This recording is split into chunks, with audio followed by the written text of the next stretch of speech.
We want you to plan for success. Welcome to Planning Matters Radio.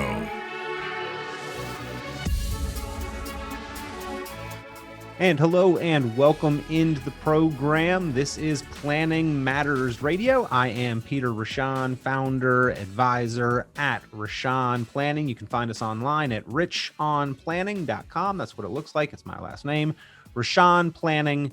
And we do encourage you to visit the website and, if nothing else, request a free copy of my book, Understanding Your Investment Options, and it'll give you a baseline understanding of all of the different choices that you have for where to place your money, what are the benefits, disadvantages, what you need to know about each one, what is the proper utilization in your total financial planning and strategies for each option that is out there and available, when, where, how, why you should consider them as part of your portfolio. So again, richonplanning.com, or you're welcome to give us a call at any point in time if you'd like your own individual, customized, optimized retirement plan. Then we make that available to you and would put that together for you as well. Happy Father's Day to all the fathers out there, or Father's Day weekend, depending on which day you are listening to this program. Happy Father's Day to my own father, as well as all of the fathers out there. Happy Father's Day to my mom, who often had to play both roles in my household growing up. So appreciate all that both really parents did for me, and hope that you get to spend some time maybe appreciating the father in your life. And, I wanted to talk today about caring for our family and the potential consideration for long-term care and health care and insurance and all the protections that we put in place, the money that we spend, not because it makes sense financially, but because we want to provide that protection to our loved ones. Life insurance, when you buy life insurance, that is a purchase not that makes sense for a return on investment for ourselves. For me personally, I don't buy life insurance to get some big rate of return because it's going to pay off for me. No, I purchase life insurance. I make that investment in the protection and the confidence that it provides for my family. And as a guy, we have the invincibility Superman syndrome, to where, of course, nothing's ever going to happen to us, but then it does, unfortunately. And, who pays for it is those that we leave behind, those that are impacted and affected. And that's why we need to carefully consider life insurance and disability insurance and long-term care insurance. As not fun a topic as this is, or any of those are to discuss, the amount of confidence and the added financial stability that it can provide to our loved ones and those that we care about and that care for us, if those bad things happen, cannot be understated nor overlooked in the planning process. So when we're younger, buying term insurance, if we have a spouse, if we have a family, if we have children, if we have a mortgage, if we have debts, if we're looking to replace income, buying term insurance is the cheapest way to provide the largest amount of financial protection for our family. But that is a protection that is there in case we die, in case we pass away. Well, what happens, death not being, as uplifting again as this is, not being the worst of all possible outcomes? What happens if we are sick or have an accident or injury or are disabled and are still here, but not able to work and perform the employment tasks that we once were, not able to earn a paycheck and earn a living? Well, that's where disability insurance comes in. You've got short-term disability, you've got long-term disability. And then after the age of 65, we've got the long-term care expenses to worry about. And again, I think no guy ever wants to admit that, hey, this is something that I need. We all seem to believe that we are invincible, but every Superman has its kryptonite. And as much as we'd like to believe we could take a long walk into the woods and survive off tree bark and never have any kind of qualms about it, that's simply not the reality of the situation. And there is no factor that can derail a even stable financial situation quicker than unprepared for, unaddressed potential of those kind of care expenses. losing a spouse or during our working accumulation years, that can push our goals for retirement and our family's financial goals and trajectory off track in a flash, in the blink of an eye. And it does happen. Accidents and sickness and disability, that can put our goals for long-term lasting financial security, building our way toward it, that can derail our path toward that financial success. And so we need to address those different needs at different stages and different points in times, but they're all very important. And that is one of the factors that I talk about and I address in my book, Understanding Your Investment Options. While it's not an investment, no form of insurance really is truly an investment, or it shouldn't be considered that primarily. It is something that is part of your financial picture, progress, your plan, the protections that you put in place. And so I do explain that in one of the chapters of the book about insurance and where insurance plays a role in your overall financial picture. But if you feel like you may need a review there, if you want to add some additional protections, if you want to take some steps to address these issues, pick up the phone, give us a call. Again, that's part of the optimized retirement plan. And generally, we talk about income, investments, taxation, healthcare, and legacy. And really, those last two, healthcare and legacy, and the protections that it provides for income and investments, and how it can, in certain cases, provide some tax advantage. Insurance can play a part in all of those. And we can have those discussions. Again, you can call and we can talk this over. You can get that optimized retirement plan. Would love to hear from you. 919-300-5886. I also have a great report. It is the 4 approaches to addressing long-term care and medical expenses in retirement. And the number one approach to addressing long-term care and medical expenses in retirement is the traditional long-term care insurance. And this is one that has been problematic. It's one that people tend to shy away from. And even those that have gotten into it have had some issues with the mechanics of this and the way it works. The largest being that a lot of these policies are use it or lose it. In other words, yes, I'm protecting against the possibility of this catastrophic kind of event, the need for having assistance with my daily routine activities of daily living, the expenses that would be incurred if that did happen.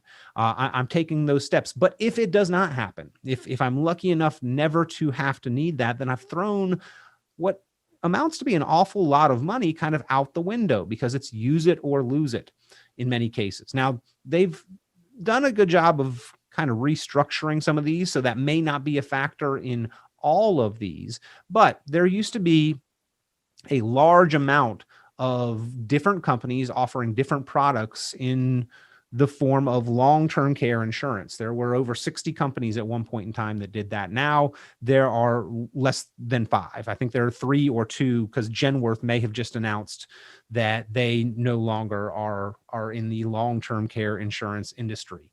Now, what that indicates to me is that this is problematic, not just for us as consumers thinking about, well, how do I protect myself? How do I protect my family from these potential costs? This was actually problematic for the insurance industry themselves. If this had been a profitable product for them to offer, then they would have continued to offer it. The fact that so many companies have dropped this or are no longer offering says that this was not a profitable product or offering for them.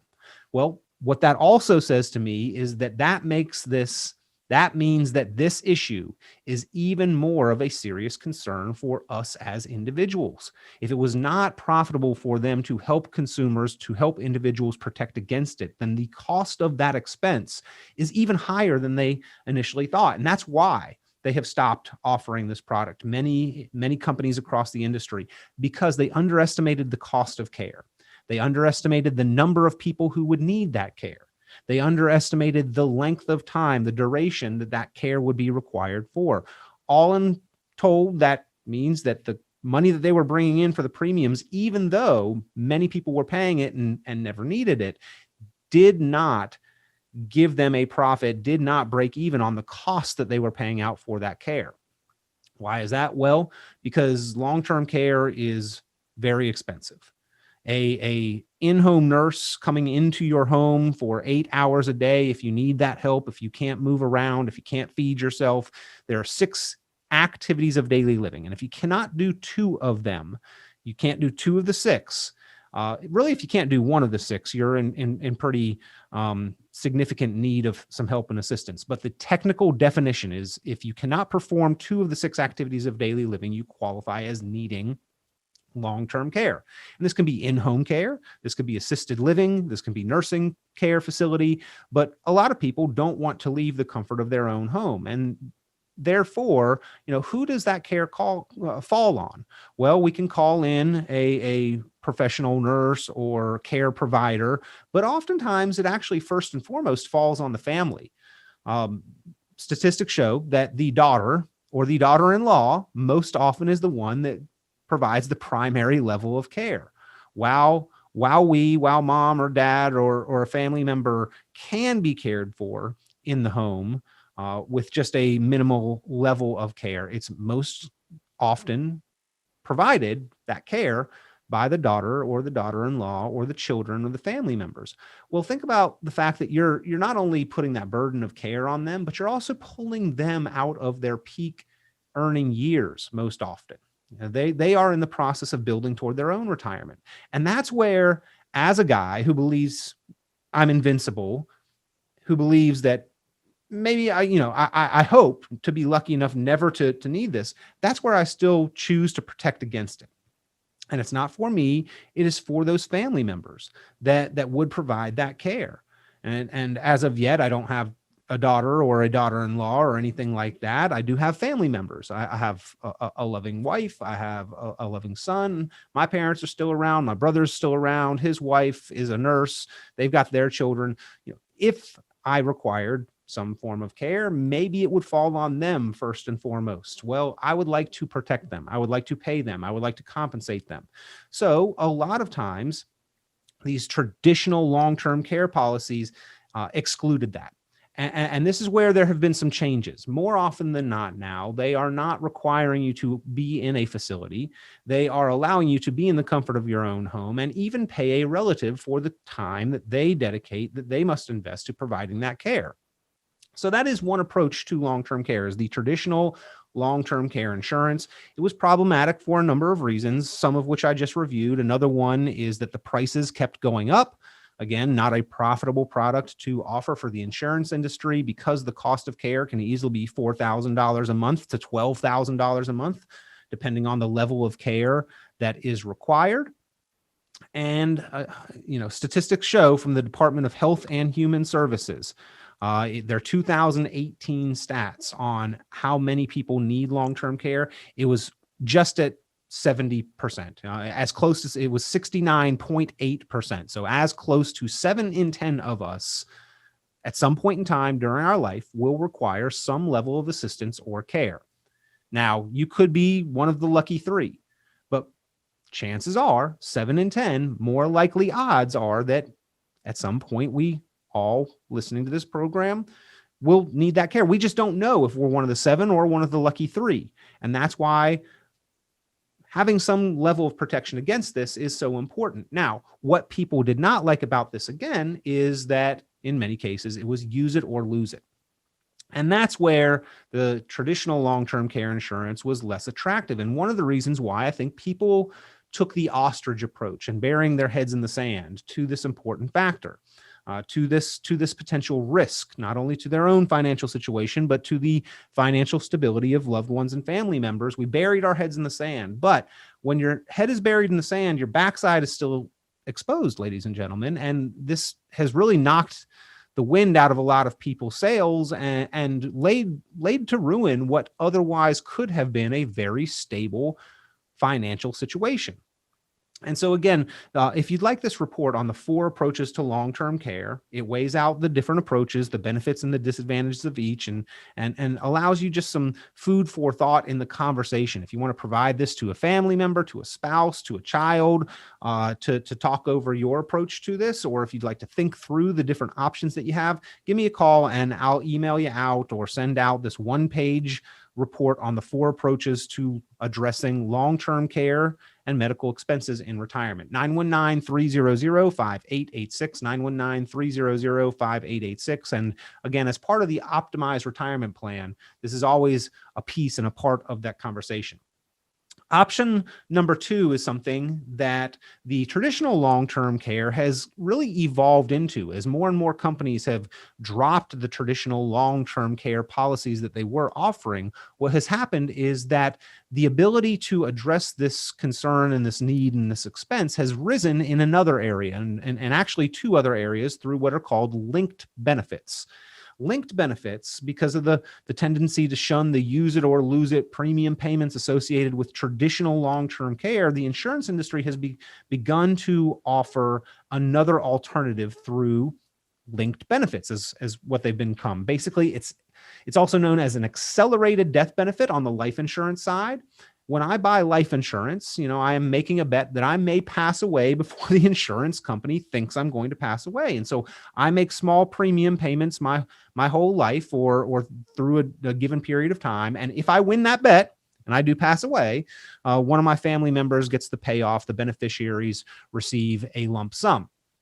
Well, that protection really was death benefit protection after death. What an accelerated death benefit does, or a linked benefit for long-term care, says, we understand you've been paying for this life insurance. It's X amount of life insurance. Let's say it's $500,000 worth of life insurance. And now you are needing this assistance in your activities of daily living. You qualify for care, whether you're at home or you're in a nursing care facility or in assisted living. We understand that you need help now. You could either drain your assets and then the death benefit's going to replenish them for your family and there'll be that lump sum payoff, or with the accelerated death benefit linked benefits, you can actually advance yourself the death benefit during your lifetime and use that to pay for the cost of care, therefore hopefully preserving and protecting the other assets that you have built and keeping the financial picture more intact. And so people have found that this is a more attractive approach, since we don't know if we're one of the 7 in 10 who may need that care or one of the 3 in 10 that's lucky enough not to need it. This approach has been one that people have found attractive to addressing this potential need, because it's not use it or lose it. One way or another, we get the benefit from the premium payments that we are making. We either get the death benefit after we pass away, if we pass away healthy or suddenly, or it's part of the legacy that we intend to create. But if we do have the care needs, then it's there for us. Now, life insurance always takes medical underwriting. So this is one that's a little tougher to get into if you already have some kind of pre-existing conditions. Your young age and your good health are the best asset that you have to getting a reasonable price and a leveraged benefit for the death benefit or the accelerated death benefit for care purposes. So this is something to talk about and consider. The other thing about this, your price. The insurance company can't come back years later. You've been paying into this for 15 years and they say, oh, by the way, Peter, we've got to double your price because the amount of benefit that you may receive from this has doubled or gone up with inflation. That's how the old traditional long-term care insurance used to be. A lot of people paid into it for a long time, secured what they thought was a good amount of protection. Long-term care insurance had cost of living adjustments built into it. And so the insurance company 10, 15 years later was actually on the hook for significantly more potential liability for that cost of care. And so they would send a note to Mr. and Mrs. Smith saying, you've been paying into this, but unfortunately we're going to have to either raise your rates or cut your benefits, your choice. And so there's not that factor with these new linked benefits. On the insurance company side, they know their potential liability. There is a defined bucket of money, a finite amount of money there, whether you pass away or whether you need it for long-term care expenses. They know what they're on the hook for, and you know your price. And so that has made it a lot more attractive of a product and an offering for both the insurance industry and the consumer looking to potentially protect themselves against this or leave that legacy for their family. And that has been something that, with the evolution of this product, I think has made it more attractive to a lot of people who want to provide that protection. If you'd like to find out, what you could qualify for or how much protection you could provide for an amount that is within your budget, give us a call. We'd be happy to shop this out for you. And we do use this as part of the plan. And I've heard it called a number of things, but it is an essential protection as part of your overall plan. And I'd be happy to talk with you about it. 919-300-5886. There is another form. And as I mentioned, with life insurance, your good health and your young age are what make life insurance the most affordable. That being said, the younger that you get it, probably the longer the period of time that you would be paying in. Statistically, what is likely, what is typical, the longer period of time you'd be paying in before you risked the high likelihood of having that event occur. And so you got to kind of find a balance there. And again, you've got to have the health to be able to qualify. Now, there are some that offer very simplified underwriting, maybe, 5 or 6 knockout questions about very serious health issues. And as long as you don't have the very serious health issues, you can get into this. But the level of protection provided varies based on what your health looks like at the time. So again, it's something on a very individual level to explore, to provide that protection. And again, as a guy, not something that as a father, I look at and say, this makes sense for me for a return on investment. It is about the protection that it provides for my family. That is why I look at this. That's why I consider this is why I put this in place for myself, and why I talk with others about it that may have folks that depend on them, that their financial and health situation could financially affect those that love them and support them, and that they want to provide as much protection and stability for. There is another version of linked benefits, and this one is actually through an annuity chassis. No medical underwriting, perhaps not quite as comprehensive, but with an annuity, I'm making the opposite bet with the life insurance company. The same company that offers life insurance, where if I buy life insurance, I'm betting that I'm going to pass away sooner than they think I will.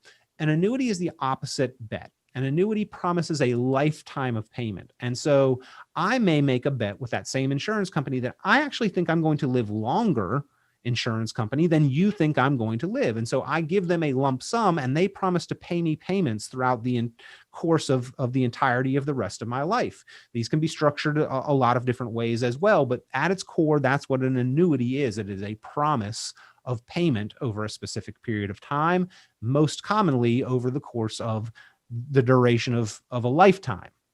So I take a finite amount of money and theoretically create an infinite stream of income, one that's going to last at least as long as I am alive. They can be structured so that it protects me and a spouse, protects you and your spouse.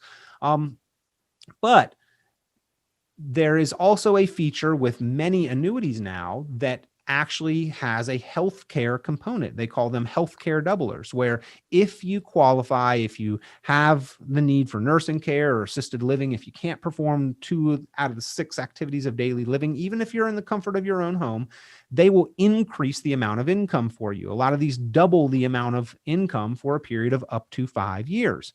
And again, there are different structures for several of these across different companies, but most of them don't require any kind of medical underwriting. So while this is not as comprehensive as traditional long-term care insurance, while it may not even provide as much as that bucket of money with the linked benefit with the life insurance, this is something where you can create additional income when you need it most. And in any other source, in a brokerage account, in a bank account, if you start pulling out twice as much income over a period of time, you're running your account balance down that much more quickly. And the fear is, well, I'm going to run this bucket dry. I'm going to run this account to a zero balance, and then I'm out of money. I'm out of inheritance. I'm out of income. With this annuity linked benefit approach, they double the amount of income for you for a period of time. And even if you run that bucket down to a zero balance, yes, you would be out of money in that account. But remember, the annuity's core, the chassis, is a contractual guarantee of lifetime income.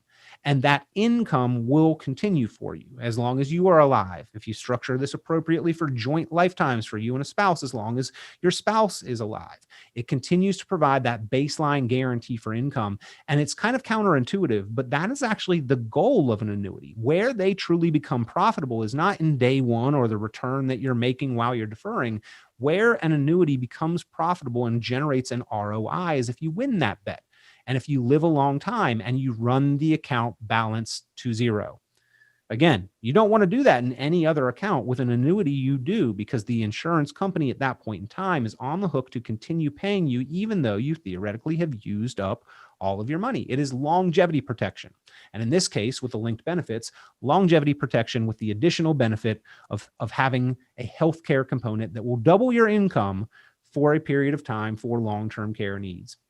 If you'd like to find out about that, and that is a very valuable additional piece and protection that can be included. There's oftentimes not really an additional cost for that protection included in the annuity. So whether you look at the life insurance linked benefit, accelerated death benefit, or the annuity home healthcare doubler kind of healthcare feature, we can show you what those look like. We can talk to you about what including that in part of your plan looks like. It's part of the optimized retirement plan conversation. Give a call, 919-300-5886. Approach number 3. And remember, I've got this report, the 4 approaches to addressing long-term care and medical expenses in retirement. If you would like just the 1-page report to go over on your own time, to discuss with family members, with your spouse, with loved ones, with a coworker who's thinking about retiring, if you'd like this to go over on your own time, give a call. Happy to provide that to you, 919-300-5886. But approach number 3, I run into, and sometimes justifiably so. I am self-insured. Number 3, being self-insured. At a certain point in time, you may have the assets to pay for care privately. And if so, kudos to you. Congratulations. That's an amazing place to be financially. That's a lot of hard work that's probably gotten you to the point to have that kind of financial confidence. Very, very assuring kind of financial status to have reached. Often, however, for a small fraction of the portfolio value, probably just a fraction of what you would earn off of that portfolio in a given year, you can actually purchase a great degree of protection for the assets that are providing you that confidence. And that's the difference. If you are at a financial stage where you can justifiably say, I am self-insured, at that point in time, it's not really about providing you or your family the protection. You've done that. You've done that. You've gotten to the point where your assets have reached a level where you can say, even if my bills, aside from what we're already paying for routine living expenses, regular month in, month out quality of life, if my bills suddenly go up by $8,000 a month or $12,000 a month to provide that care, we can still foreseeably cover that and pay for that privately into the future. If you've reached that status, again, congratulations. But for a very small fraction of the growth on that portfolio value in a given year, you can insure against the portfolio being wiped out by those medical expenses. You can provide protection to the assets that are giving you that confidence. If you've got $10 million and $5 million, $3 million, and your expenses are to the point where you say, hey, I can cover all expenses. And even if we add a substantial amount of medical expenses into the future, we can still cover those. Well, those assets that are giving you that confidence for just, a fraction of the interest that they are earning in a given year, you could purchase that traditional long-term care insurance. You could get some of these linked benefit strategies, and you may want to consider that. Again, it's about leveraging your money and using it effectively. And anybody who's reached that point where they could say that confidently, I think they understand using money efficiently and effectively, and they understand leverage. And so while you may be self-insured, you may want to provide protection for the assets that are giving you that confidence. Finally, and sort of circling back, I covered this briefly, but number 4, becoming a dependent. And I hear a lot of people say, oh, well, my family will take care of me. My spouse will take care of me. Medicaid will take care of me, worst case scenario. That is nobody's ideal plan. Your family may truly want to take care of you if you get into that situation. They might not physically be able to. I challenge spouses to go home and lay flat on the living room floor and then pick each other up and place each other in bed. Just to get a feel for the scope of what would be required if you had to care for one another.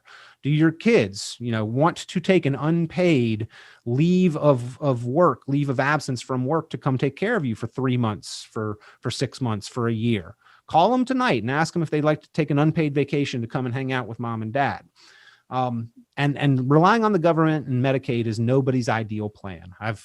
I can talk to you personally and individually about why that is the case, but that's not the plan that you want to have in place for this. You want to be proactive and implement your own plan. So a lot of uplifting conversation today on the program, again, talking about the 4 approaches to addressing long-term care. I talked about this on Father's Day weekend because I am a father.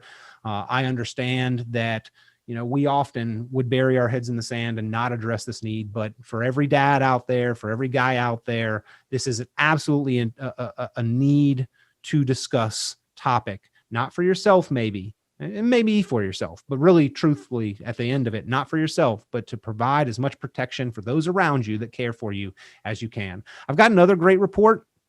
It is the Retirement Roadblocks, 7 Financial Risks to Avoid. If you'd like this report, if you'd like the 4 approaches to addressing long-term care, or if you'd like your individual customized, optimized retirement plan, pick up the phone, give a call, 919-300-5886, 919-300-5886. You can also visit the website, richonplanning.com. You can request a copy of my book there, Understanding Your Investment Options.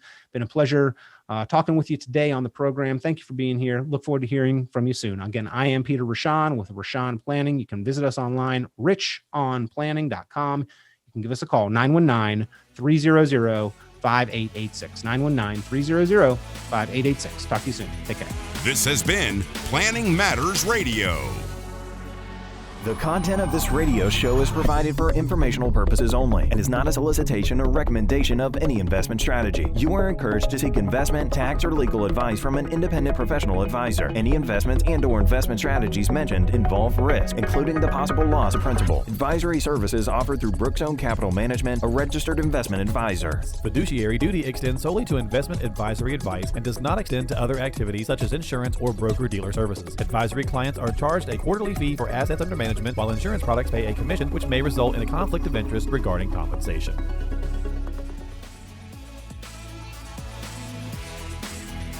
This has been Planning Matters Radio.